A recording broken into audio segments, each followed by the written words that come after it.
Now, this is going to be particularly interesting for me. So, Harry and I have known each other for a long time now, 5 years plus, something like that. And we started this podcast together. For those that don't know, for new listeners, if you go back through the archives, you'll find me and Harry doing this show together. But I don't think we've ever gone that deep into who Harry is as a person, what set him on this path, and delve into the backstory a little bit. So, Harry, welcome as a guest to the podcast. Take us back. What shaped you as a person? Who was Harry when he was younger? Have you always been so massive? Yeah, pretty much. always been the. I remember actually one time there was another kid called Ben who I went to primary school with, who was actually bigger than me, and then I left to go to a different school, and I was the tallest, and I was like, yeah, great, lovely stuff. And then he came a few years later, and I had that title ripped away from me, so I was very upset with that. Yeah, I've always been the big guy, but I've never really been. I was never really that sporty. I was never really into sports, to be honest. I did acting. I loved being in plays. I was that kid. I was the drama kid that went to like Saturday drama school, and that was all I wanted to do. And then through that, I sort of I watched a lot of TV and film, and I always looked at people like Ben Shepherd and thought, oh yeah, I'd love to do what he does on British TV. And he coincidentally actually went to the same school that I did, obviously many years in a way. So that was why I sort of latched onto him a bit. And then somehow, I think when I was maybe about 11 or 12, I have got three older brothers who are all fairly sporty. They're much more into football and stuff than I am. And we were all watching football on the TV, and then it finished. And then the Formula One just came on afterwards. And I became hooked. And I think it was maybe 2010. And I just was fascinated. I can't remember what race it was. I was just so interested in what was going on, not necessarily in the battle for the win, but the underdog stories, those, fighting in the midfield, and then sort of discovering, it was back then it was Jake Humphrey presenting the BBC coverage, and I just thought that I want a bit of that. I want to be involved somehow, and that was sort of the beginnings of it. That when Jake first got that gig, I remember I was living in London, and I think it was just as my dad was starting to go a little bit senile, and he actually phoned me and went, "My God, Tim, you're on the telly. This is fantastic." Because there's a passing resemblance to Jake Humphrey apparently in my face. I see it. I can see it. Yeah, and he actually thought I was on the telly. Bless his little cotton socks. So motorsport came on quite early then. And at what point did you start sort of having a go at, mucking about with commentary? Were you one of those kids that put your own commentary over the top of it? When did that become a thing? No, see, I always feel like I carry a lot of guilt around, because I always feel like I came quite late to motorsport. When I talk to other commentators or people within the sport, they always say, oh, their dad took them to go and see, the 1999 Formula One race for the British Grand Prix or whatever. And I was like, well, I was born in 97, and my dad didn't take me to my first race until until 2013. So I didn't actually want or think I could be a commentator. I remember listening to Martin Brundle do lead commentary for a year alongside David Coulthard, and then Crofty obviously came on in 2012 on Sky. And I just used to think, how on earth are they doing that? How can they possibly talk for that long?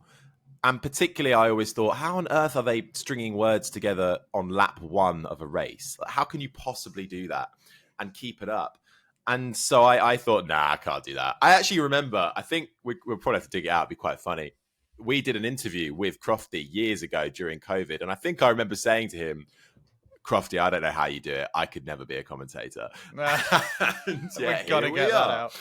So it's a massive... It's been a massive learning curve. I wanted to be a broadcaster, which I suppose is like a bit of a cop-out general term. And I knew I wanted to work in Formula One and motorsport, and I wanted to be able to tell those stories and just be involved. I initially started when I was maybe 17, doing a little blog at school. We were all encouraged to help our university applications to write a blog about anything we liked. And so I just started a blog about motorsport and would just write. Initially, it was about Formula One, and I wouldn't write about the top stories. I wouldn't write. I'd write about the niche stuff just because I thought of everyone's got the mainstream stories covered. I'll talk about Charles Peak in the Caterham or the Marussia. There you go. Dig that one out of the archives. And that kind of thing. And then through that, I discovered World Endurance Championship, which was kind of in its early, as WEC, it was in its early stages. And then DTM, I became a massive DTM fan. And I really wanted to go and work in DTM, partly because I was a fan of Paul di Resta at the time. But that was how it kind of began. And then I was also doing the drama stuff, and I went to drama school, and then I went to university, and I still hadn't done any motorsport commentary at this point. It was still not on the radar. And I was just kind of looking at the acting world and looking at motorsport. And then I thought, how do I try and combine these things? Because I didn't think at the time. I went to drama school called RADA. And if you go to drama school, you've got to want it above all else. And I don't think I did at the time, because I wanted to explore all of these other avenues too. And the way I felt I could do that was go to university, do a drama degree, but then you also get access to student radio and student TV. And I went to UEA in Norwich, partly because Greg James went there, but also because they had a great sort of local town where they have like a local BBC and a local Heart radio and all this kind of stuff. And I thought, okay, I can get sort of stuck in. And I thought, well, if I combine sort of love for motorsport and drama, then to me that equaled broadcasting. So that was then I was like, okay, then that's the way I want to go down. And then I was just doing student radio.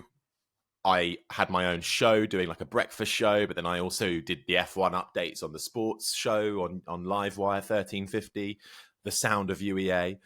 And that was kind of the beginnings of it. And I was really going down the radio route. I worked for Absolute Radio. I had my own show on quite a big commercial station called Hits Radio. I was demoing for Heart and Capital and all this kind of stuff. And I was really going down that road. And then I think it was, well, I was still enjoying motorsport. I wasn't really doing anything in it, though. And then I sort of, in terms of broadcasting, bumped into a guy called Tim Sylvie who wanted to start a podcast. It's funny when people talk to me about you, and they're like, "Yeah, this guy Harry Benjamin doing commentary and stuff." Do you know him? I'm like, "Yeah, I know. I fucking launched that guy. Like that guy owes me. Tim, that guy owes me everything." It's 9:47 in the morning. You can't be that aggressive. So I've dropped my first F-bomb already.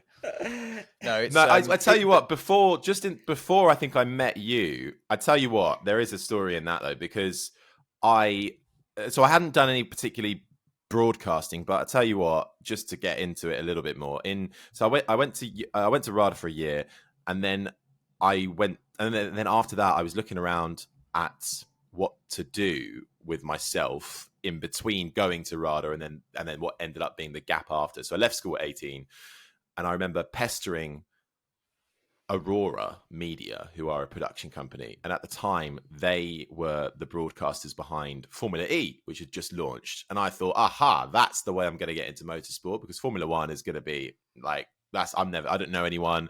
It was still Bernie Ecclestone era. It's not going to happen.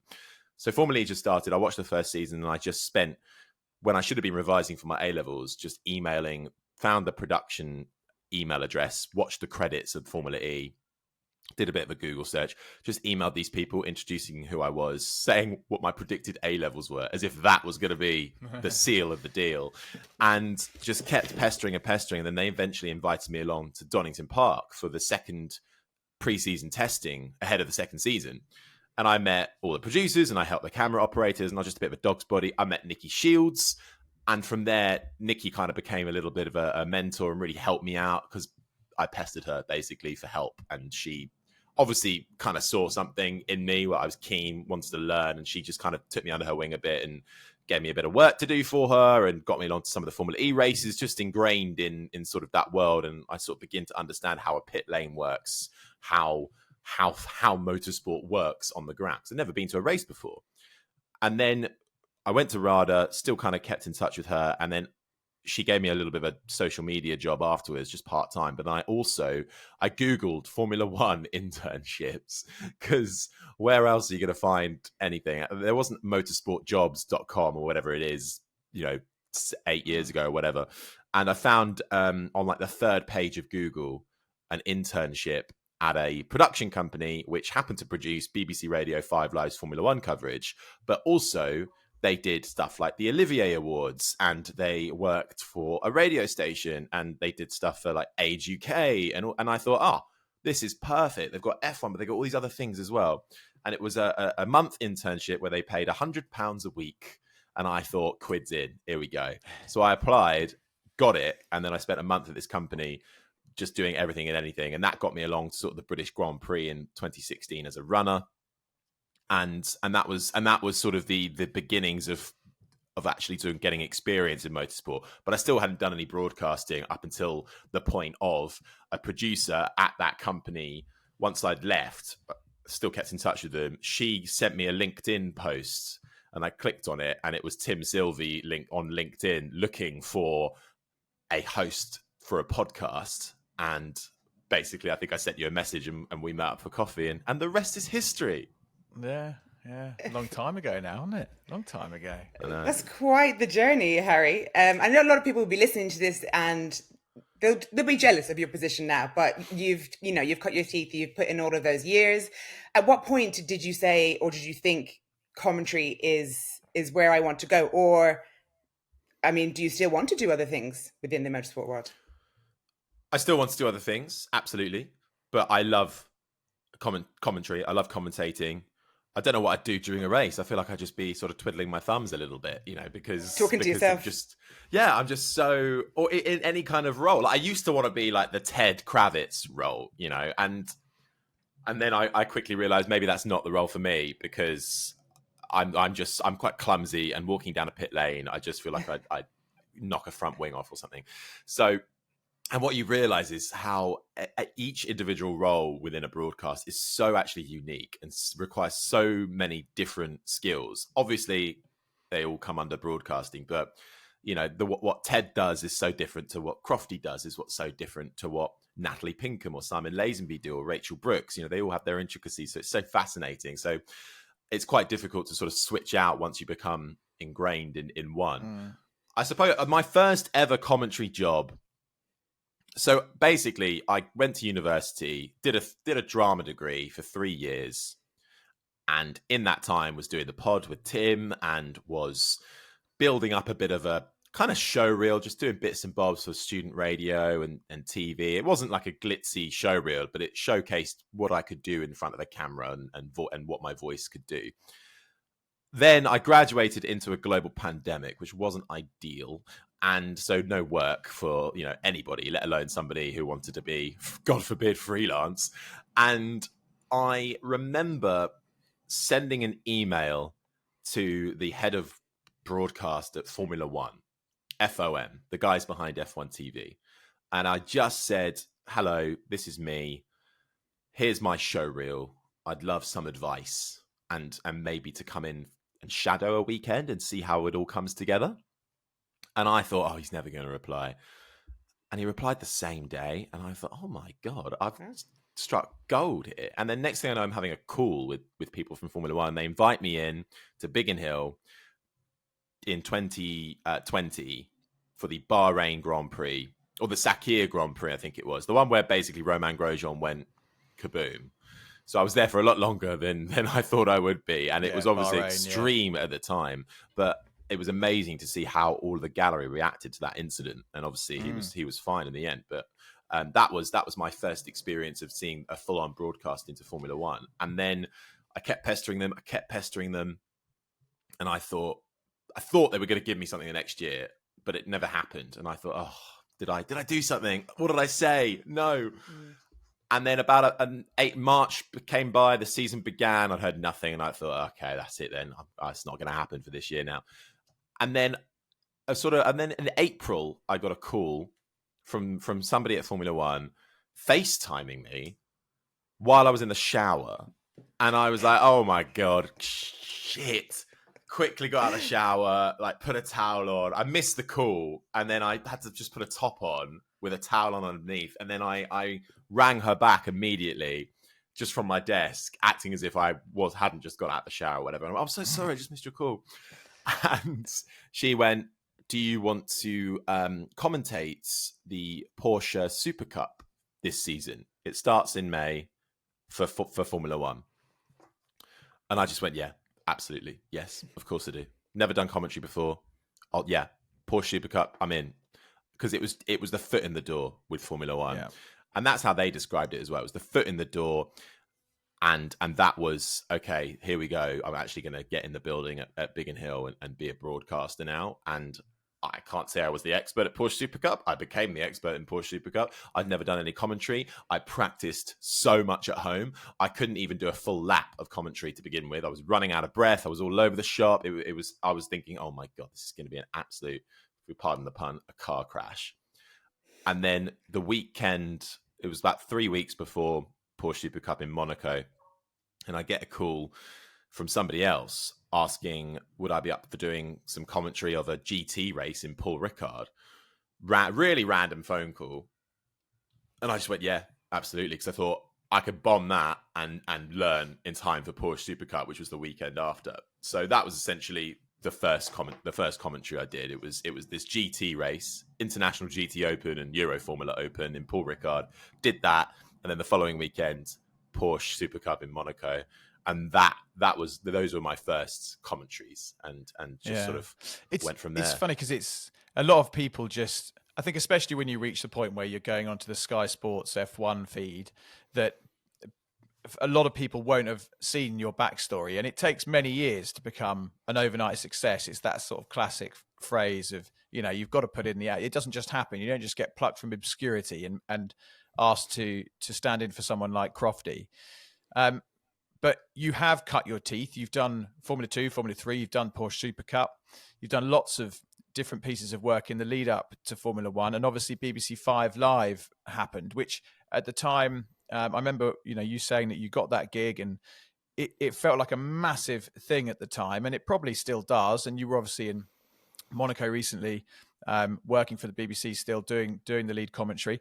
Do you remember the moment that you got that gig and how it felt? Because there must have been a degree of, this is it, I've done it. I've got to a point where I'm commentating on the biggest single-seater series in the world, and this is my opportunity to shine. But equally, this is my opportunity to bugger it all up, quite frankly.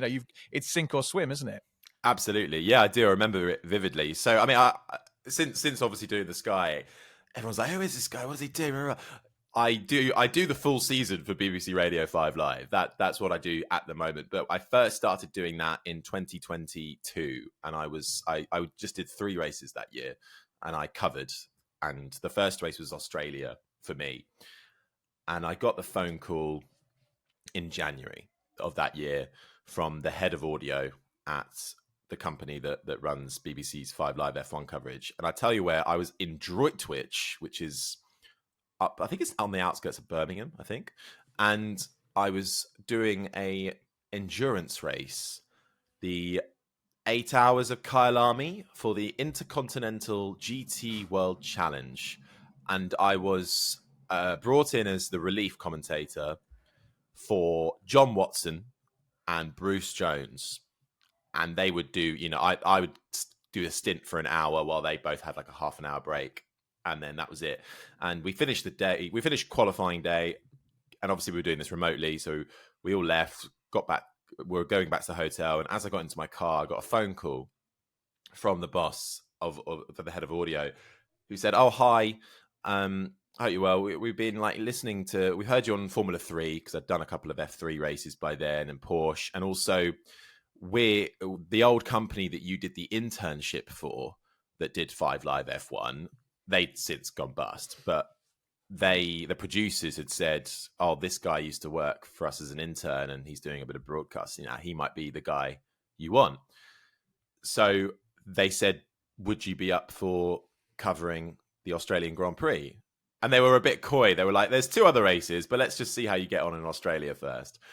And in case I did bugger it all up. And I just went, yeah, absolutely fine. Yeah, no worries at all. I'm free. I don't care. I'm in. and then hung the phone up, and then just sort of screamed in my car for a bit, like, "Oh my God, I'm going to be a Formula One commentator." And I'm just about to drive back to my hotel and have dinner with John Watson. Very bizarre. So that was the phone call, which was scary. And then my first 5 live in the middle of the night as well. Again, we were doing it remote for Australia, and it was I can't remember who it was with. Oh, it was with Mark Priestley, I think. Must have been. Yeah, Mark Priestley, and a former McLaren mechanic who I kind of knew a little bit, but not massively at the time. And I was so nervous, honestly. I didn't sleep. I couldn't sleep the night before, and I was just a bundle of nerves. But it went all right, and they asked me back. So, wow. Well, speaking of nerves, how did you feel before your first Sky Sports F1 commentary gig? Like that was obviously huge, and I loved the opening line. I've actually been schooled on TikTok since, because, as you know, anytime you put anything out on TikTok, you will be schooled. They've said that was your line throughout the junior formulas, and people are glad you've kept it. All eyes to the lights and foot to the floor. Well, I'm. If I said anything else and any other well-known line, I would be facing a lawsuit probably. So we'll to all the questions who kept messaging me, being like, "Please say the line. Please say the line." No, I can't. So that's the bottom line. Anyway, and I came up with that line, before my first commentary, because I was like, well, I need something to say. I need some sort of line. It's all eyes to the lights and foot to the floor.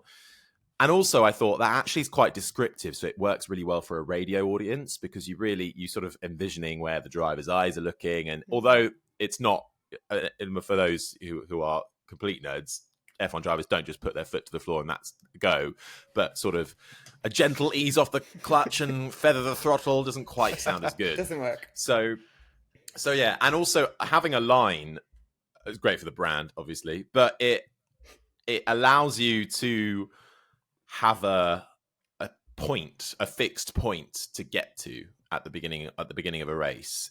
So because you can't structure anything, because it's live sport and you don't know what's going to happen. But at least in that build up, I know that the last car is going to pull up in the grid spot. The green flag is going to fly at the back. Okay, we're ready. The pitch is going to cut to the front row. It's going to be Lando Norris in second. It's going to be Max Verstappen. And as the lights are coming on, I know that my next point is saying that line. And as I say it, before I've even finished it, the cars are beginning to set off. And it just, as well as allowing you to get to that point and ramp up the action and ramp up your vocal intonation and tone, it buys you time.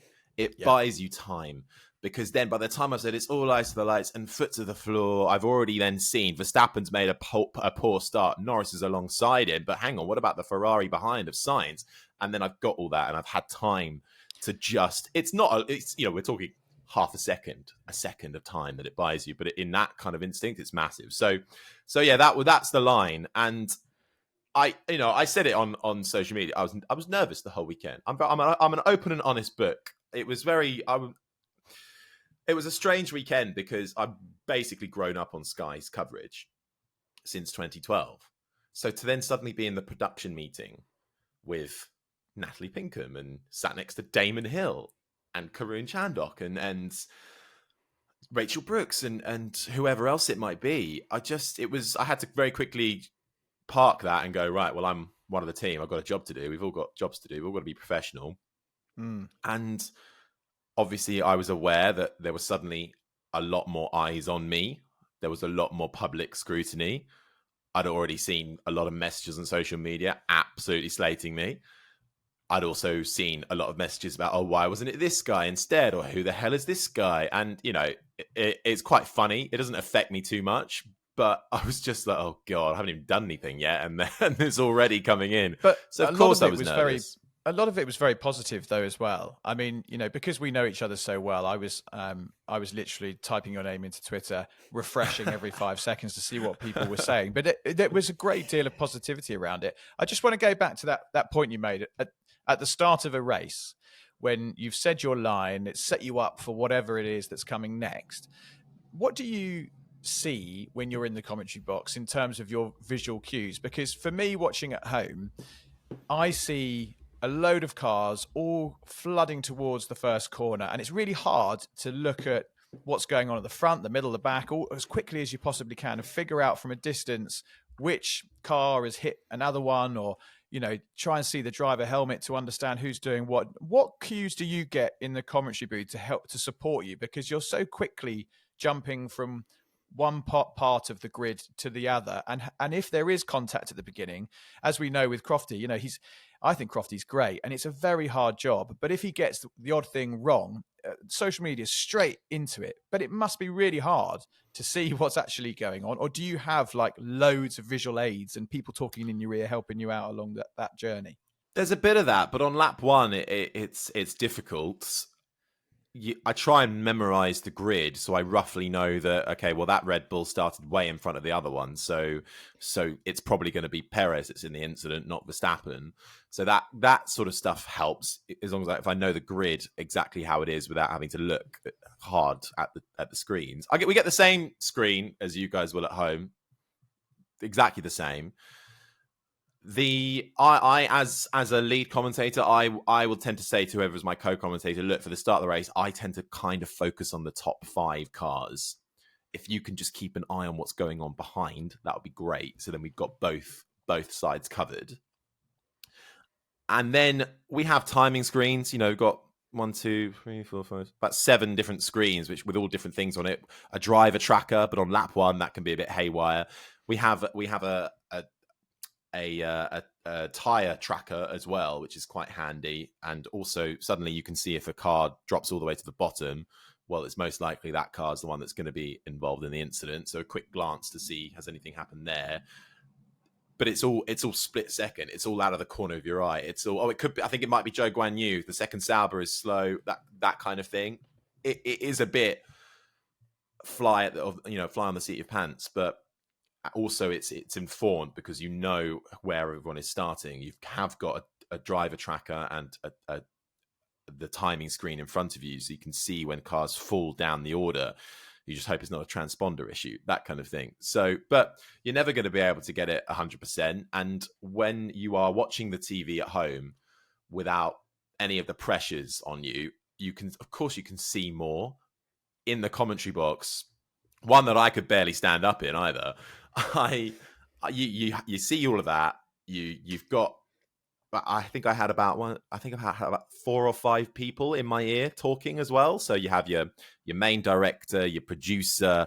Sky have a person on race control, which is really useful because they're watching all the onboards and listening to all the team radios. So they'll be able to help you out as well with what's going on. That's why we can say we're hearing George Russell is struggling with his tyres. That might not have been played out on the broadcast, but race control at Sky has somebody listening to all of the different team radios. So they'll feed that into your ear. But sometimes they don't get it right either. And then you say it and then you look like you're an idiot. So that's the risk. So that's live TV. So that's hopefully a little insight into how we kind of call it. But also it's not always going to be 100%. Harry, which is more difficult, when there's loads going on like that, all that chaos in the first lap, or you were with BBC 5 Live in Monaco for the last race, and there wasn't much going on between the first lap and the last lap. How do you feel the time, if there's a red flag or whatever? Yeah, that's when you earn your money, I would say. 5 Live is a very different kind of commentary, which was also another thing I had to really get my head around for Sky. 5 Live were not driven by the pictures for a start. Obviously, in the race, you are, and you've got to tell the story. But equally, it's a bit more casual in a way, because also we're on the BBC main station, and not everybody is going to be a Formula One nerd. So we're constantly kind of rebuilding the picture of the race. I'm telling people it's 25 points for the win, all the way down to 1 point for 10. That's how the point system works. There's a bit of mismatching in there, so you can sort of fill the time by just sort of rebuilding the picture for people. But equally, in Monaco, I think it was myself, Mark Priestley, we had Andrew Benson, who's the BBC's F1 correspondent, and we would talk about is the tyre rule where you can change under any tyre under a red flag for free. Is that okay? Is that right? We'll talk about the Magnussen penalty. We'll go a little bit more in depth on that. We will try and get an interview with somebody on the ground with Jenny Gao. And it is, I have so many things that I can talk about because I've got stats on Monaco as a place. I know about the House of Grimaldi, which has ruled Monaco for over 600 years. Or we can have a chat about that or whatever. And that is when you start to kind of just go, right, we all love Formula One here. Let's just have a chat about it as if we're at the pub. You know, there's no racing on at the moment. We obviously keep people up to date with what's going on, but that's how I generally see a red flag. It just becomes a general chinwag about Formula One, slightly led by what we're seeing and what's happening on the track and around it at the time. So I'm going to preface this question with, I think you did a fantastic job. And I would say that because I'm biased, because we're friends and I've watched you through this journey. But I thought you did a brilliant job. And as I said, the social media chatter was by and large very, very positive. I know what he's going to say. I'm going to pull you up on one thing. And you know what it is, don't you? Can I just interject first before you answer, Harry? He wasn't the first person that I heard say it on the broadcast that day. No, correct. The 100% safety car point. And I'm only pulling it up because I know you take it in good humour. So was that one of those where you said it and you thought nothing, you just carried on and you sort of just bypassed it? Or did you think in your head, oh, bugger? No, didn't even clock it. I'd seen that stat, and I must have heard. I knew somebody else had said it before I did, so I must have seen it, and then I heard somebody else say it. I thought, okay, and in my head, I'm saying, oh, there's 100% probability of safety car, and I'm thinking, all I'm thinking is, there's definitely going to be a safety car. There's got to be. And that's all I'm thinking at the time. And in the moment of the race, where obviously we're hoping for something happening, I'm trying to big up the jeopardy somehow to keep people watching. So you keep saying, there's definitely going to be a safety car, guys. There's definitely going to be a safety car. and obviously there was not a safety car. So yeah. And you also, I think a bit of nerves and also played in hand. I kind of, it's weird what you latch on to in that moment. It's kind of like it kept being like an anchor that I came back to. But, it is what it is. And if that was the biggest issue, then I'll take it in a heartbeat. 100%. But I will never be saying 100% probability ever again. Ever again. Oh my God. Harry, we've spoken about your opening line, but I had a question actually come in via Instagram for you. And that was, do you have a last lap speech for each driver, just in case of the win? Not for each driver. God, no. That would be... you don't have a Logan Sargent speech ready, no? No, I know. I would be speechless. So for Monaco, for instance, before in the morning of the race, I will just write down a couple of bullet points that, on if Charles Leclerc wins, I'll have a couple of bullet points just on his what I want to say for him over the line. Like I did a thing about his sort of history in Monaco when he came over the line. I was like, 5 years ago, he had a crash. 4 years ago, it was a poor strategy. 3 years ago, but this year, he's been sublime from the start of the season on the streets of Monte Carlo. Blah blah blah. It was better than that, but yeah. But that would I'm already getting goosebumps listening to that. Yeah, that my one didn't go viral on Twitter though. So, and then I'll have a couple of bullet points. I think I had bullet points for Leclerc and Piastri because it was Monaco, and I thought if anybody, I just sort of took a bit of risk and thought I don't think anyone else is going to win really. But I don't write a full on speech. I don't because you just can't. I don't think it's too difficult to do that, especially on the final lap. And being the radio commentator, half of it is continuing constantly to paint the picture. So that first half of the final lap with Leclerc, you're sort of saying, out of the darkness of the tunnel, downhill braking into the Nouvelle chicane, jinx left, jinx right, a few more corners left to go, through the left-hander to back into the tight and twisty swimming pool section with just a few corners left, rounds the final right-hander of Rascasse. 5 years ago, he crashed in qualifying. 4 years ago, blah, blah, blah. And then you're building.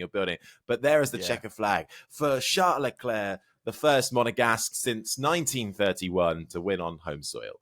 That was essentially what I did because you're trying to utilize a bit of both.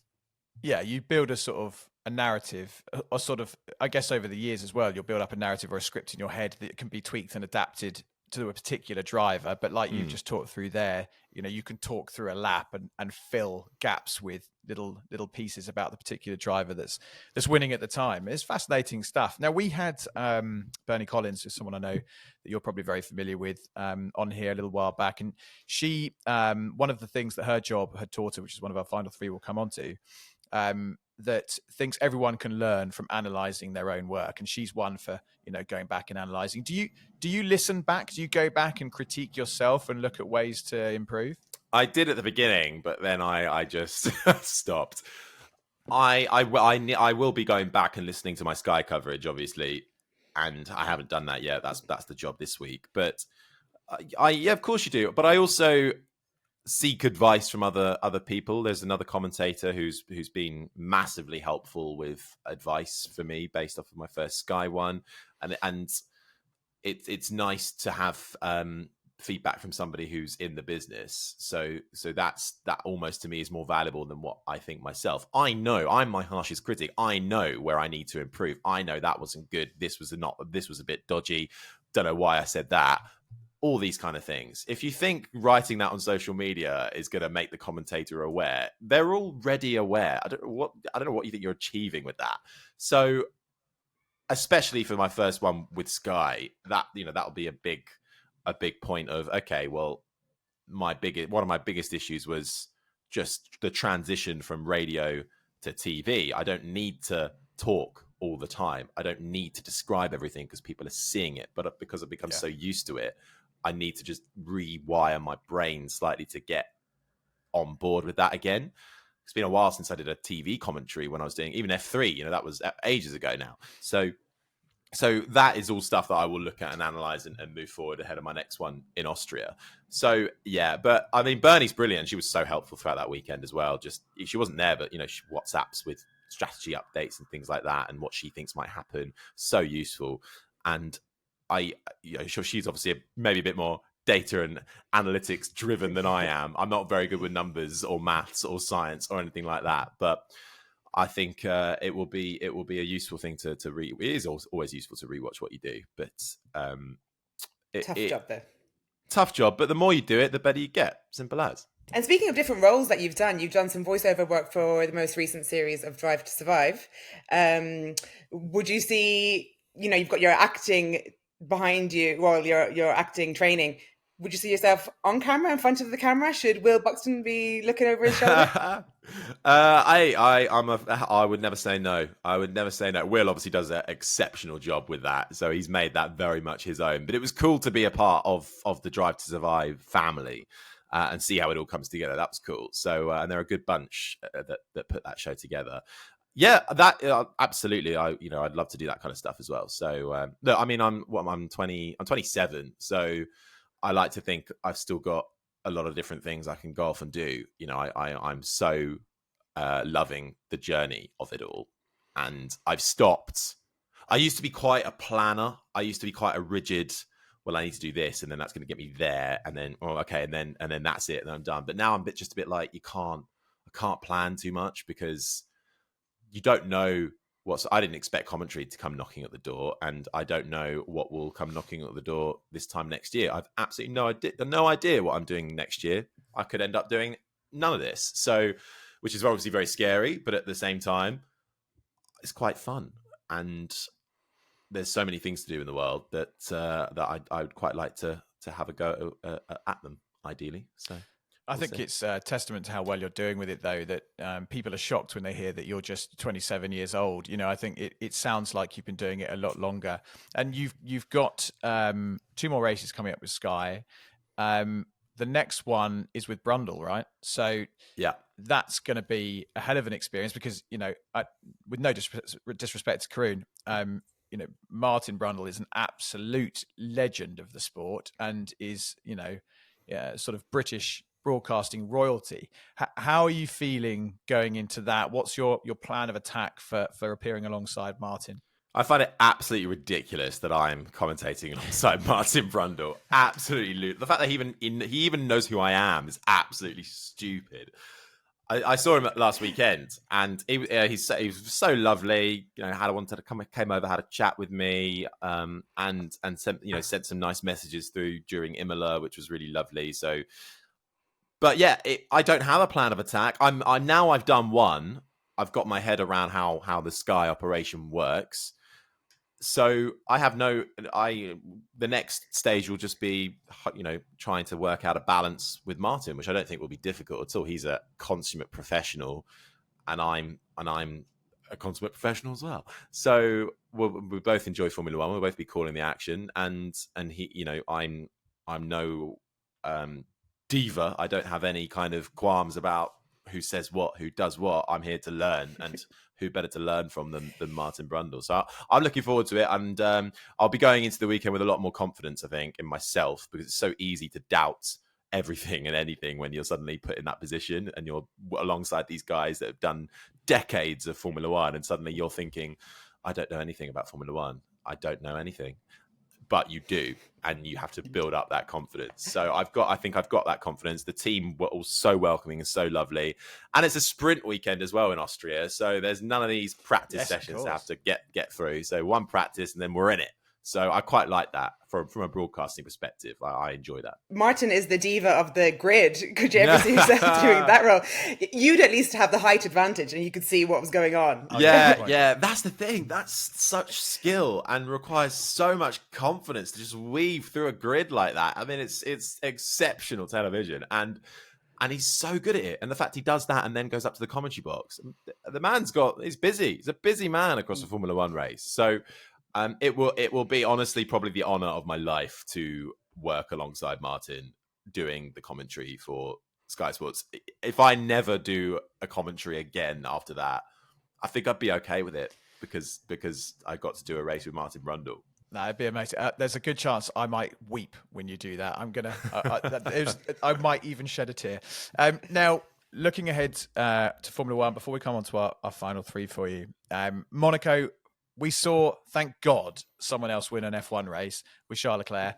I was so pleased to see that happen. The Red Bulls struggling. It's been well documented about their troubles with the floor and how the car is set up, and going over the bumps, and getting that mechanical bouncing going on that gave them so many troubles. Do you think this is just a little blip and a track that doesn't necessarily suit that car for Red Bull, and the status quo will be resumed? Or is this the start potentially of a championship battle, both in terms of constructor and driver? I would be hesitant to go, this is the start of a championship battle for the driver. But then again, the points gap is not that big anymore. I would say constructor championship is on, especially with Perez having two rubbish races on the trot. Constructor battle is on, and you look at McLaren and Ferrari, and they've got two solid drivers who are always in the points, basically. I did say across the weekend, I feel like this is the turning of the tide, and Canada is also a bumpy track. Red Bull aren't going to be, it's got high curbs. Red Bull aren't going to be straight back on it, in my opinion. Look, they're going to have some races that they're going to absolutely waltz this year still. Let's make no bones about that. However, I think it is game on, and this bodes so well for next year in particular. We've got Ferrari that is building up massively. Fred Vasseur is changing the culture of that team, and with Hamilton coming in next year, probably Adrian Newey as well, still unconfirmed, that is going to be an absolute powerhouse. I think Ferrari are building up massively. Leclerc is going to have so much confidence coming off of Monaco. McLaren too. Andrea Stella is one of the best team principals in that paddock. Lando Norris and Oscar Piastri are two of the best. Is one of the best driver pairings on the grid. They will be challengers. And just look at the improvement that McLaren make with one upgrade. Once again, the jump they've made.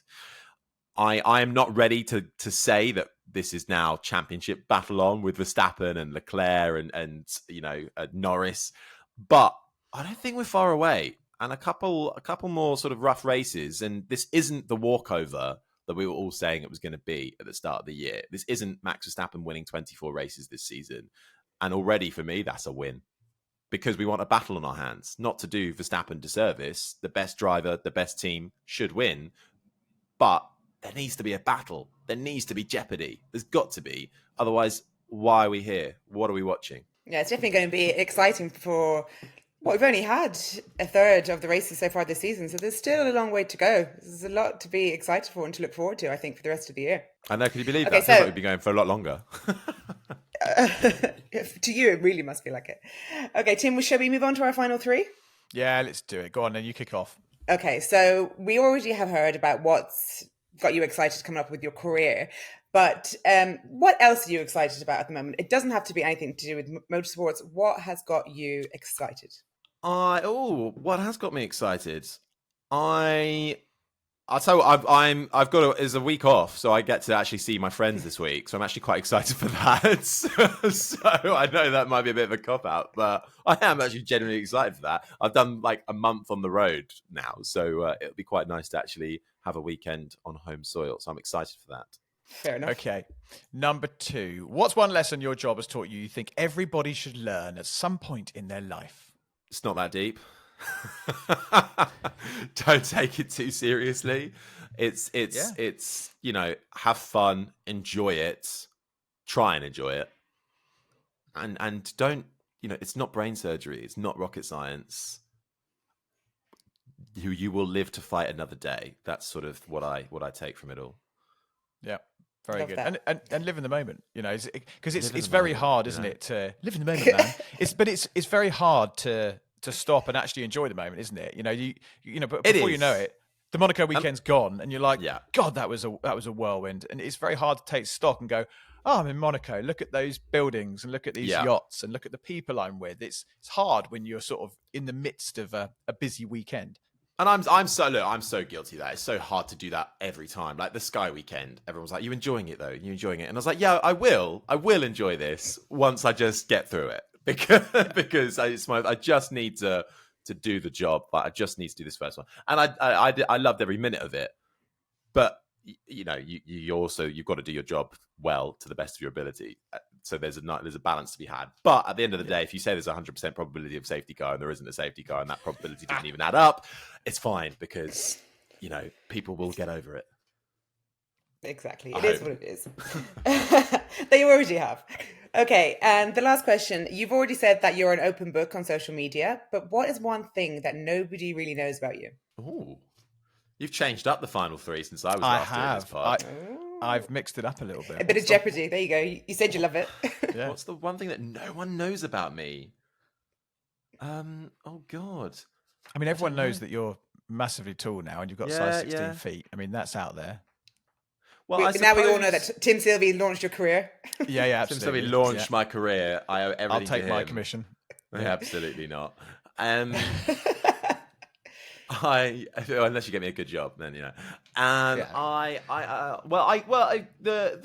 whole being the big guy thing was actually something I really struggled with when I was a kid. If we get deep a little bit, I was always quite insecure as a kid. I wasn't sporty.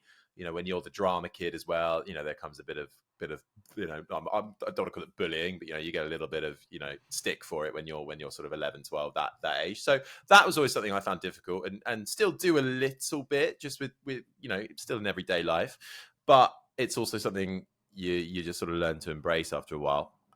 So maybe that's something that no one knows about me. I don't know. Is that a good enough answer? Yeah, That's a great one. We'll take that. We'll take that. I cracked the back and front of my head open once on a boat at the same time. So there's the other one. Oh Jesus! Did There you go? How? I fell down a boat hatch, hit the front bit, flipped, hit the back, and my dad, ironically, being a brain surgeon, chucked me into the sea to salt water to cauterize the wound. No. Yeah. Bloody hell! That's dramatic. Mm. Christ. Well, I mean, it's funny that that the height thing is weird now because it actually probably is a benefit. Because It's super helpful. Yeah, it stands you out. People are always naturally. like, it does. Oh yeah, Harry the tall guy. Yeah, I know him. Yeah. It's a talking point, isn't it? But yeah, it is. And in this industry, you need to stand out in every way you can because there's a lot of people that want to get in on the job, right? And it can become competitive. And look, there's a lot of political play in Formula One. not just on the driver front. And that's quite hard to deal with sometimes. I personally find that quite difficult to deal with when it's happened to me. And when you stand out naturally, yes, it's great. But also when you just want to sink into the background for a bit, that's when it becomes quite difficult because you can't. It's really, and then if you try, everyone thinks, "Oh God, are you okay?" It's like, yeah, I just don't want to. Just want to, no, just want to sink into the background and just not have to always be on all the time. Yeah, absolutely. Well, listen, mate, it's been a pleasure having you on to talk about it all. And all jokes aside, I'm very, very proud of you. I think it's amazing, and it's come pretty quickly. I mean, if you think back to when you were shadowing Nicky Shields to now, it's actually it's quite a quick rise, and long may it continue. I think you did a brilliant job in Imola, and your radio commentary just gets better and better and better. So let's hope it continues for a very long time. You're doing a wonderful job. Thanks for joining us on the podcast, and I expect I'll see you soon for a beer. Absolutely. Thank you both. Really enjoyed it. Thanks for having me on.